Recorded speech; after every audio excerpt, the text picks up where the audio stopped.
더 이상 이룩할 업적도 상대할 선수도 없습니다. 프란시스 은가누를 처참하게 끝내버린 앤서니 조슈아도 2m 6cm의 거인 타이슨 퓨리마저도 두 차례나 무너졌습니다. 올림픽 금메달리스트이자 크루저급 4대 기구 통합 챔피언, 헤비급 언디스퓨티드 챔피언인 지구 최강의 복서, 파운드 포 파운드 1위에 빛나는 23승 무패 14KO의 올렉산드로 우식입니다. 정확도, 핸드스피드, 포인트 운영, 강먹기 등 테크닉에 관련된 모든 것을 겸비한 우식은 작은 체구의 핸디캡을 오직 실력으로 돌파한 현대적인 스타일로 시합 자체가 복싱 교과서와 다름없는 선수인데요. 과연 그의 무결점 복싱은 언제부터 시작됐을지 오늘은 올렉산드로 우식을 알아보겠습니다. 시청자 여러분 안녕하십니까? 전세계 모든 투기 종목을 사랑하는 저는 차도로입니다.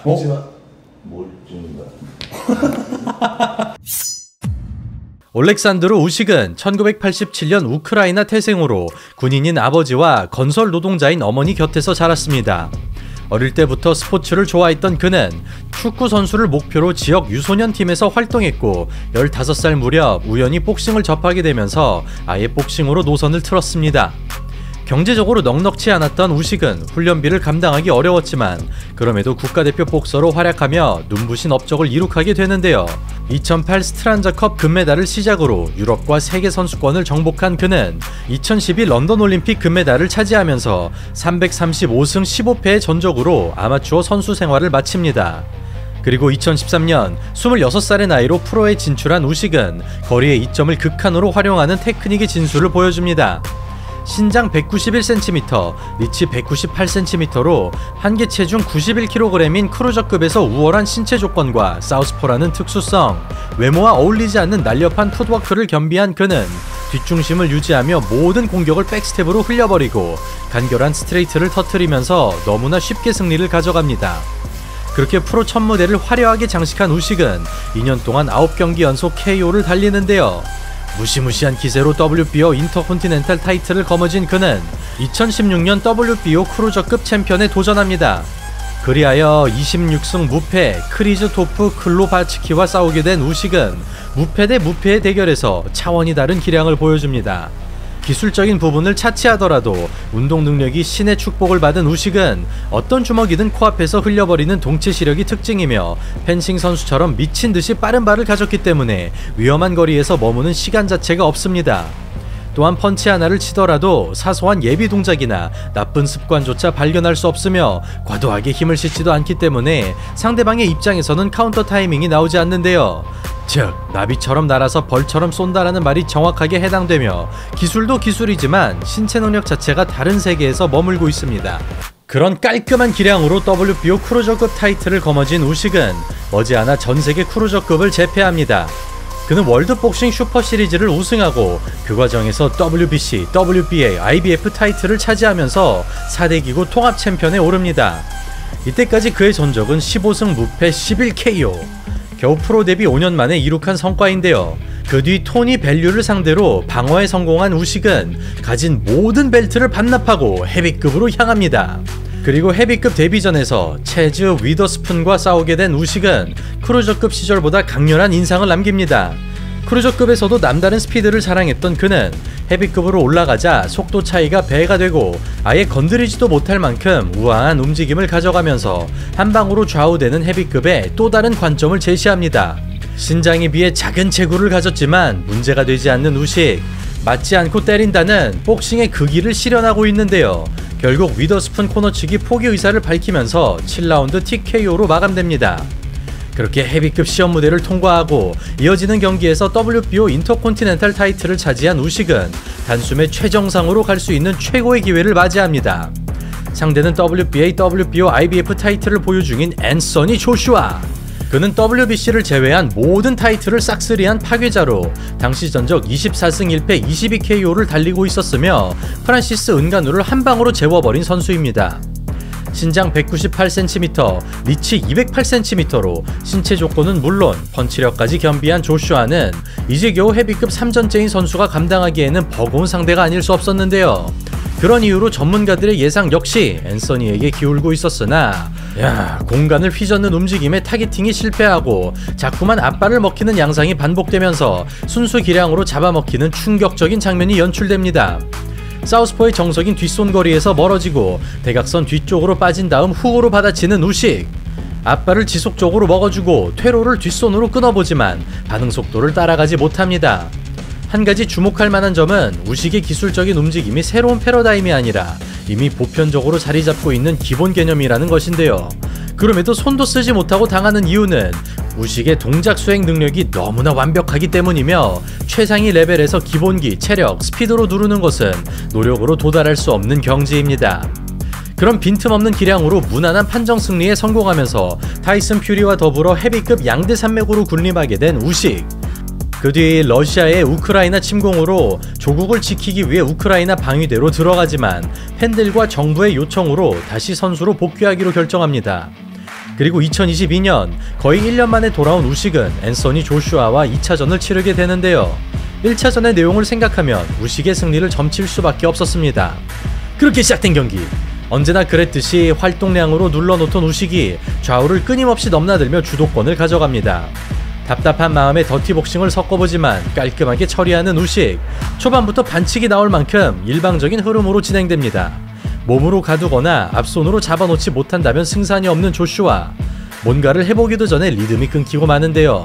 풀스윙으로 중심이 흔들린다면 카운터를 노려볼 수 있겠지만 모든 주먹을 짧고 간결하게 치다 보니 타이밍을 잡을 수가 없습니다. 그런 우식의 또 하나의 장점은 경량급에서도 웬만하면 불가능한 전략을 헤비급이 수행한다는 것입니다. 개인적인 생각으로 복싱이란 벨트 라인 위쪽으로만 허용되는 공격 범위와 정권으로만 때릴 수 있다는 점에서 규칙이 상당히 제한적이기 때문에 다른 타격 종목에 비해서 변수가 적은데요. 때문에 아무리 펀치력이 강하거나 상성이 좋지 않더라도 발을 쉬지 않고 움직인다면 타겟에서 벗어날 수 있으며 오직 활동만으로도 상대를 제압할 수 있습니다. 그러나 이건 어디까지나 이론적인 이야기이고 콩콩이 스텝을 12라운드 동안 유지한다는 것은 파키아오가 아닌 이상 힘든 일이기 때문에 최소한의 동작으로 최대 효율을 추구할 수밖에 없는데요. 그럼에도 우식은 1라운드의 움직임을 경기가 끝날 때까지 유지할 수 있으며 빠지기만 하는 게 아니라 기본적으로 저돌적인 스타일이기 때문에 상대하는 입장에서는 수비에 신경 쓰다 보면 타이밍이 뺏겨버리고 잡으러 들어가다 보면 체력이 흡수되는 무한의 굴레에 빠지게 되는 것입니다. 그 결과 1차전과 흡사한 방식으로 판정 승리에 성공하면서 헤비급 3개의 타이틀을 무난하게 방어한 우식. 그는 타이슨 퓨리와의 통합 타이틀전을 희망하지만 협상 과정에서 난관에 부딪히게 되고 대신 19승 1패를 기록 중인 WBA 레귤러 헤비급 챔피언 다니엘 듀부아를 상대로 맞이합니다. 그리고 우식은 헤비급 치고 펀치력이 부족하다는 평가를 받고 있었으나 이런 비판이 결코 사실이 아니라는 것을 행동으로 증명합니다. 완벽한 강먹기로 클린 히트를 터뜨리면서 헤비급 월장 이후 처음으로 KO에 성공합니다. 그렇게 완승을 거머쥔 우식이지만 이 경기에서 한 가지 논란이 있었는데요. 5라운드 초반 라이트 훅이 벨트 라인 부근을 가격하는 바람에 로블로로 인정되어 오랫동안 휴식 시간이 주어졌으나 듀부아 측이 정당한 바디샷으로 주장하는 등 로블로 여부에 대한 갑론을박을 벌이기도 했습니다. 이로 인해 듀부아 측에서 결과에 대한 항소를 고려했지만 공식적으로는 제출하지 않아 승리를 굳히게 된 우식. 그렇게 논란을 정리한 그는 그토록 기다리던 타이슨 퓨리와의 대결이 성사되고 2024년 5월 4대 기구 통합 타이틀전에 오릅니다. 당시 퓨리의 전적은 34승 1무 24KO. 직전 경기에서 프란시스 은가누에게 논란의 판정 승리를 거뒀으나 사이즈가 압도적이라는 점에서 우식의 빠른 발이 먹히지 않을 것으로 보였는데요. 특히 퓨리의 경우 신장 206cm, 리치 216cm라는 사기적인 조건뿐만 아니라 거리를 완벽하게 지배하는 날렵한 풋워크를 지녔으며 뒷중심으로 인해 머리까지 멀다 보니 사우스포인 우식의 입장에서는 유효타를 맞히기가 까다로울 수밖에 없었습니다. 그런 이유로 퓨리의 흐름이 만들어지면서 접근이 차단되는 답답한 양상이 펼쳐집니다. 양쪽 스탠스를 골고루 활용하던 퓨리는 중간중간 쇼맨십을 보일 만큼 여유를 드러내고 숙이는 타이밍에 어퍼컷을 장렬하면서 내추럴 헤비급의 위험을 과시합니다. 파고드는 순간에는 어퍼컷이 당도하고 위압적인 사이즈의 코너로 몰리면서 턴을 가져오지 못합니다. 그러나 9라운드에 들어서자 체력이 떨어진 퓨리가 역전의 실마리를 제공하기 시작합니다. 발이 멈췄으면 앞손을 뻗어놓거나 클린치로 넘어가야 했지만 너무 안일하게 풀어가던 퓨리는 순간 눈동자가 풀릴 만큼 거대한 레프트를 허용하고 이 한 방으로 완벽하게 흐름이 역전되면서 언제 쓰러져도 이상하지 않을 아슬아슬한 그림이 펼쳐집니다. 무방비로 3-2를 허용하자 거목이 쓰러지듯 다리가 풀려버리고 KO의 위기에서 살아나지만 흐름을 되돌리진 못합니다. 그 사이 뒤처진 점수를 빠르게 쫓아가는 우식. 10라운드까지 5개의 라운드를 퓨리가, 나머지 5개를 우식이 가져가는데요. 아직도 체력이 남아도는 우식이 남은 2번의 라운드를 승리하면서 WBC 헤비급 타이틀마저 자신의 것으로 만듭니다.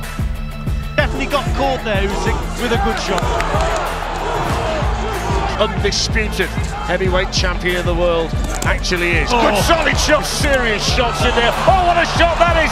Fury's wobbling. Usyk's caught him. Fury's in all kinds of trouble. All over the ring. Is this a sensation? Tyson Fury hanging on.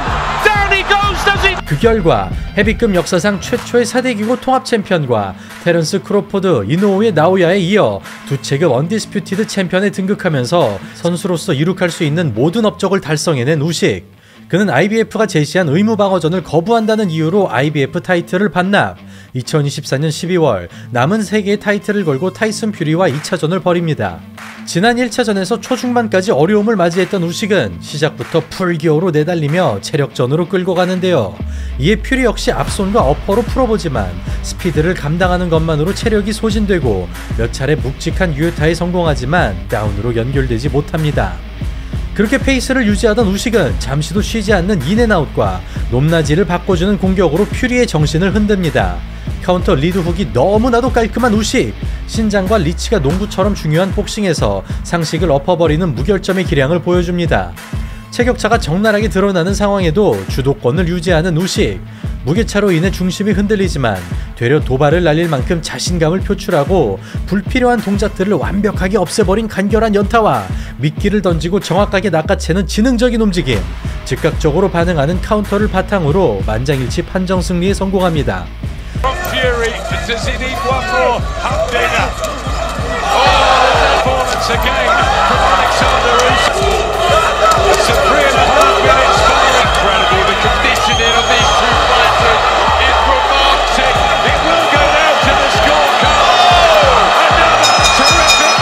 그렇게 앤소니 조슈아, 타이슨 퓨리라는 헤비급 최종 보스를 2차례나 제압하면서 더 이상 싸울 상대로 이룩할 업적도 남아있지 않게 된 우식. 현재 다니엘 듀부아와의 2차전이 거론되고 있으나 마땅한 명분이 없기 때문에 조금 더 지켜봐야 되는 상황입니다. 현재 그의 나이는 38, 기량에는 아무런 문제가 없지만 은퇴가 임박한 게 사실이며 최근 인터뷰에 따르면 다시 크루저급으로 돌아가거나 오는 2월에 펼쳐지는 조셉 파커 대 다니엘 듀부아의 승자와 싸우겠다고 밝혔는데요.